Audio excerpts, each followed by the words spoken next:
Okay, we're all back. Motion to call back to order for the meeting. Moved. All in favor? Okay, so we'll move on to H. That is the 2021 tax rates. And so could we just go to the alternative recommendation where we can have a discussion in Yes, advance? Okay. let's go. Moved. Okay, so the alternatives to recommendation council can change the tax rate based on discussions in the meeting. So this is that box that the CAO and the finance would provide us. Councillor Grant, go ahead. Thanks. So just in looking at this and talking to Jordan and Clive is going to bring up our handy dandy little Excel spreadsheet here in a second, but we have $429,000 in our, I think it's called the safety budget or whatever that is. And then we have our COVID relief fund. So if we took $229,000 out of our safety fund and left 200 in there for next year, and then took 100 out of COVID relief, that would be 329. And I believe that gives us a residential tax rate after we adjust the 1% for the commercial of 4.62, I believe is the number. Just wait until Clive gets it up. That would also leave us then $100,000 or $200,000 in the safety budget. And I would propose that we put another 300,000 aside from COVID relief for next year, because we still don't know where we're going with COVID and what the impacts are going to be for next season. So that would leave us another 500,000 to be able to deal with our tax rates next year. Okay, so then we'll just wait for So just wait for Clive this to to get get the numbers. inputted and then we'll discuss.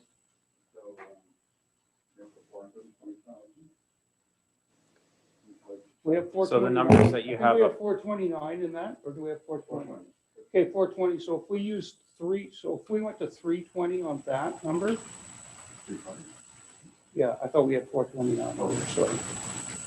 I'm trying to keep our tax increase this year under 5%, so. And then we reduced our commercial by 1% below. And so I'm not, Clive's just going to do the math here for us. So that gives us, if you see that number for residential, that gives us a 4.95% increase on residential this year and a 3.95 on commercial. And it leaves us money for next year, should we need it for, to do the same thing. Right. So I'll just throw that number out there for discussion and see what people think of that.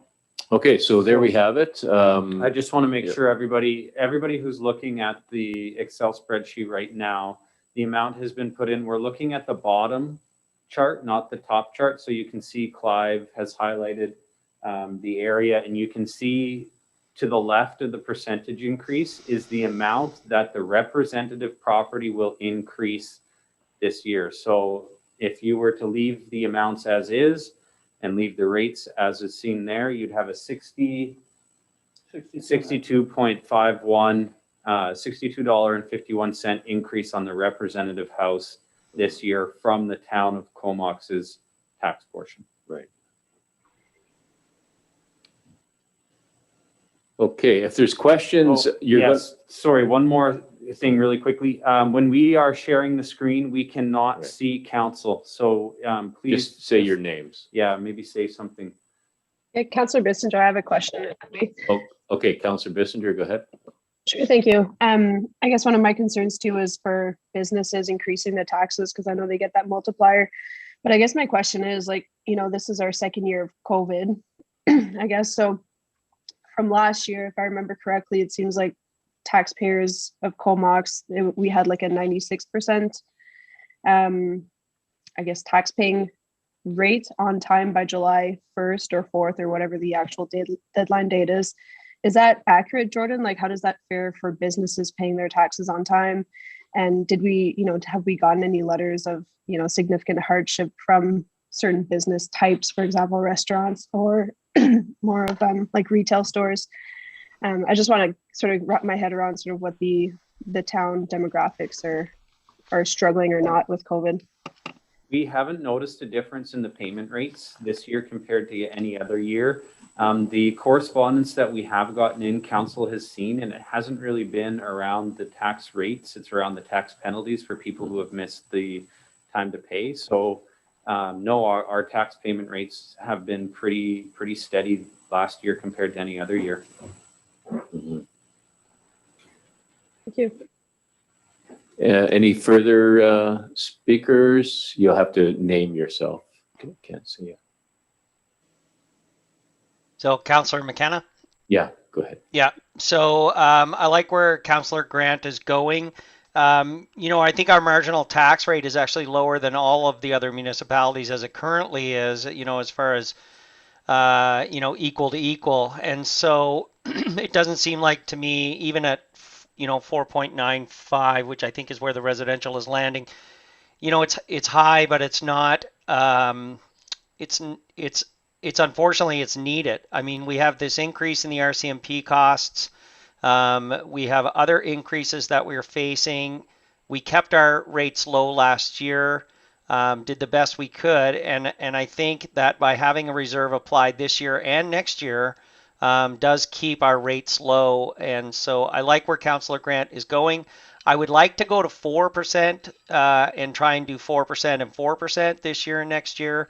But I'll defer to the majority of the group as well, and after further discussion. So thanks very much, Councillor Grant, and thanks, Clive and Jordan, for putting this information and for producing this spreadsheet, which has made it easier for me to play with the numbers and make things look as good as I can in a year that's very hard for everyone.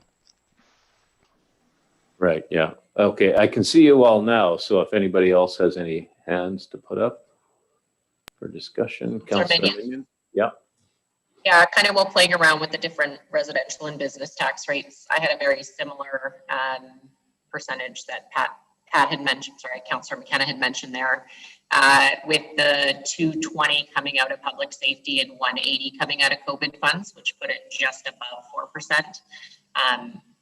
Although I think we need to really catch up where we need for future asset management. I think with unknowns with the RCMP and unknowns where asset management is going, that 4% would be my comfort level. Okay, thanks. Any other questions, comments? Yeah. I would just like to make one more comment, if I could. Oh, yeah, sure. And then Yeah. Councillor Grant had his hand up. So Okay. So thanks. So, I know the Comox taxpayer is not going to be happy with any sort of increase. But the one advantage that the Comox homeowner has this year is the exorbitant rise in real estate. The value of your home has increased far, far past any marginal tax increase. And so, I know that a lot of people won't consider that, but it generally has to be considered because the long-term asset of your own home, even though you're paying your taxes for the services you're receiving, which are exceptional services, the long-term increase in your home's asset will far, far outweigh any sort of tax increase. okay, thanks. And one thing we should be, as we're discussing this too, is talking about deferring taxes, because that's a really good program for those who are eligible for it. But Councillor Grant, go ahead. Yeah, the only reason that I kind of went with a 320 this year was that it leaves us 500 for next year when the budget comes up, and we can, it sort of comes out to the same thing overall. It's just we take a bigger hit this year and a smaller one next year. That was the only rationale. Right. Okay. So does council want to speak to this further? Do we want to then, I guess we need a motion that this is the number we would like to use. I'll open the floor up one more time, and then perhaps Councillor Grant can make that motion. And then we can talk about it all over again. Yeah. All right, Councillor Grant. So I would move the tax increases that I just said. 4.95 and 3.95 for commercial. Yes. Can you just take a quick screenshot of what we have there, and that can, then we'll know what those are. I'll move it. I'll second it. Sorry. Okay, second it. Now for any further discussion, Councillor McKenna. Yep. So, Councillor Grant, I think I'm in support of your motion. Would there be an amendment as part of this motion? Would the 500,000 reserve be part of this motion for 2022?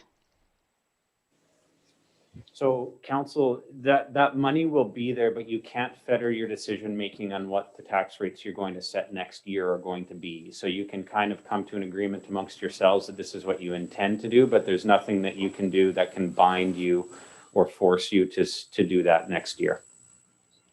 Okay. But sorry, Pat, the 200 in the safety fund can be left there for that purpose. Right, so it's just the COVID relief money that we would say, make sure there's 300,000 left next year. Correct? Correct, yes. Okay, Councillor McKenna, sure. Yeah, Yep. sorry. So is there a way, question to CAO Jordan, is there a way for council to make a motion to reserve $500,000 in a reserve fund to cover policing costs? Yes, you could establish a new reserve. You will, I'm just trying to think, I don't know if there's a need, if you're thinking that there's a procedural need to have that money is going to be there because it won't be spent this year, based on our proposed financial plans, but we could ensure that money is earmarked for tax rate relief next year.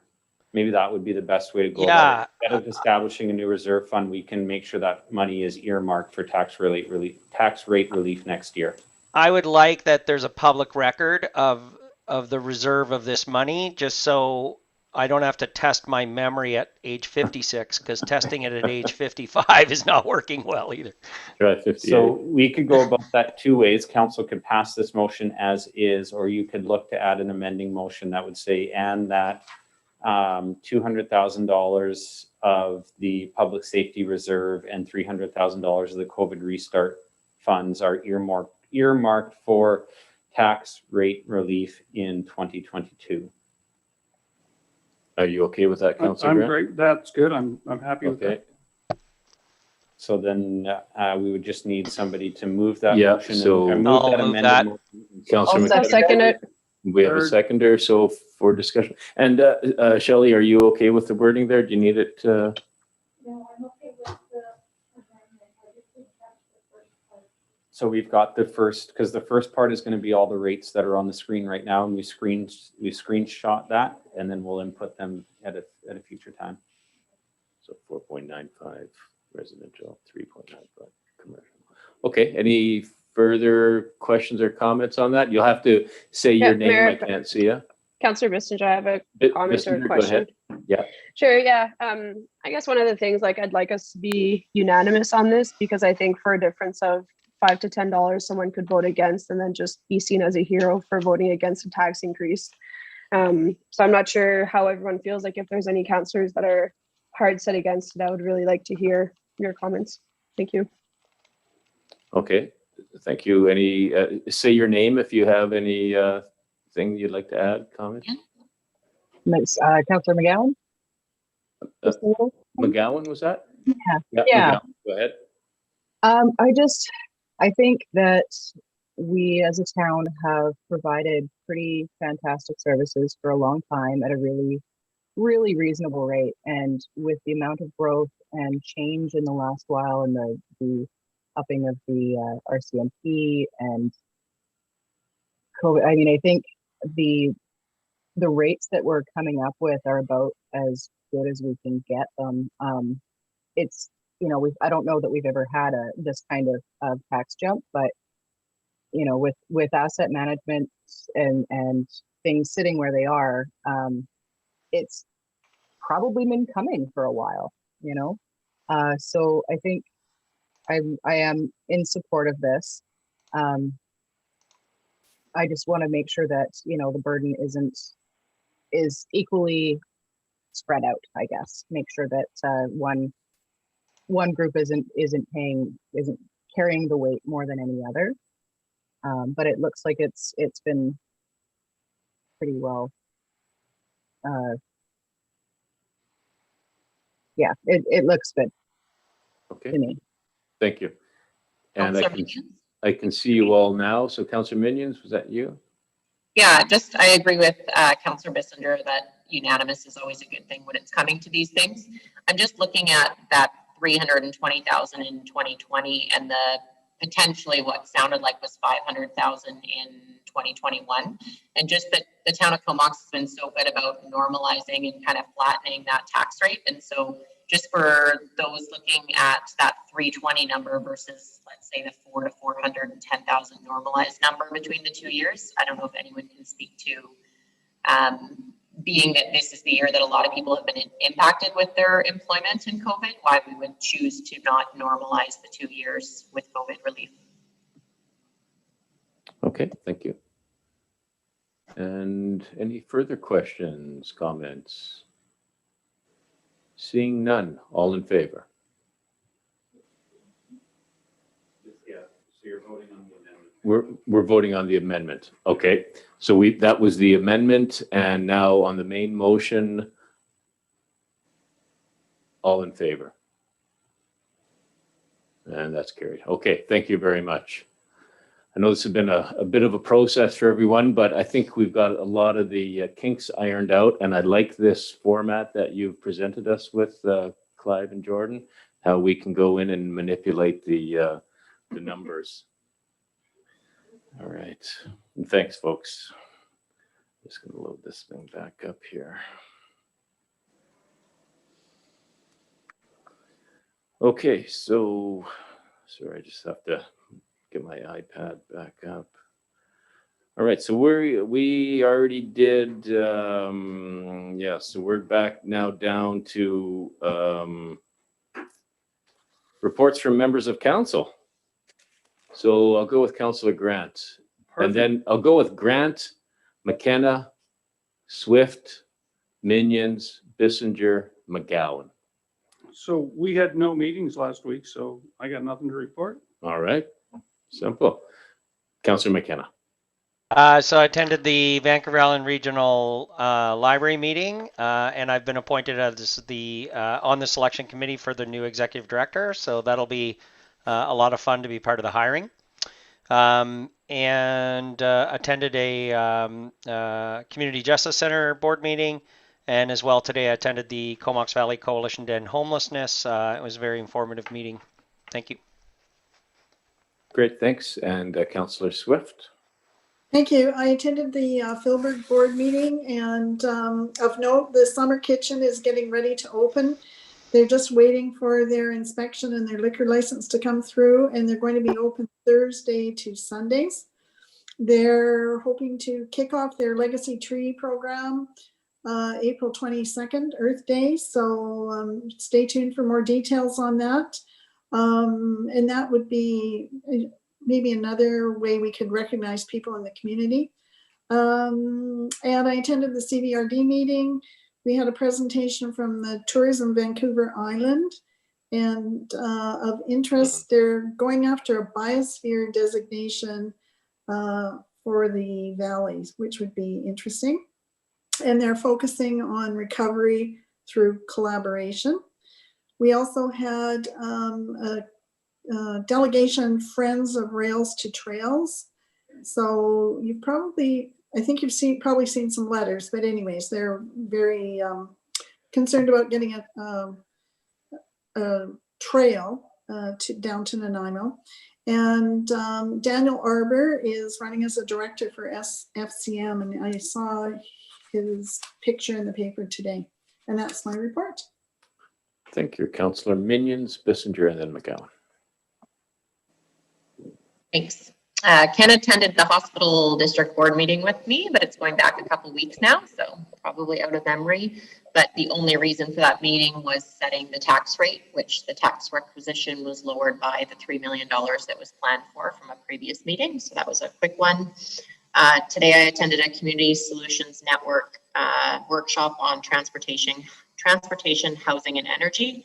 It was mostly speakers out of Victoria, just talking about how those three things merge together and how we as municipalities and the province should be working to get win-win solutions on those things. So I took lots of notes, but nothing to share back yet. And then I attended the Coalition to End Homelessness today just to check in on what was going on there, and it was a really great meeting. Good, thank you. Councillor Bissinger. Also no meetings because Councillor Grant attended for me, so nothing to report. Thanks, and Councillor McGowan. Thanks. I attended the Comox Youth Climate Council World Water Day. That was a couple weeks ago as well, but we haven't been together for a while.